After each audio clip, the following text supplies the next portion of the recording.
എറണാകുളം നെട്ടൂരിൽ വീടിന് തീപിടിച്ച് പൊള്ളലേറ്റ സ്ത്രീ മരിച്ചു. നെട്ടൂർ പുത്തൻ വീട്ടിൽ മോളിയാണ് ചികിത്സയിലിരിക്കെ മരിച്ചത്. കഴിഞ്ഞ ബുധനാഴ്ചയാണ് വീടിന് തീപിടിച്ച് മോളിക്ക് പൊള്ളലേറ്റത്.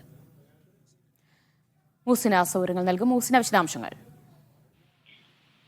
ദിവ്യ, നെട്ടൂർ സ്വദേശി മോളിയാണ് കഴിഞ്ഞ ദിവസം ഈ ബുധനാഴ്ച ഉണ്ടായ തീപിടുത്തത്തിൽ ഗുരുതരമായി 80% പൊള്ളലേറ്റിരുന്നു. ചികിത്സയിലിരിക്കലാണ് എറണാകുളത്തെ സ്വകാര്യ ആശുപത്രിയിൽ വെച്ച് അല്പസമയം മുൻപ് മരിച്ചു എന്നുള്ള വിവരം നമുക്ക് ലഭ്യമായിരിക്കുന്നത്. കഴിഞ്ഞ ബുധനാഴ്ചയാണ് ഇത്തരത്തിൽ പുലർച്ചെ വീടിന് തീ പിടിച്ചത്. ഇവരുടെ വീടും കടയും ഒപ്പം തന്നെയാണുള്ളത്.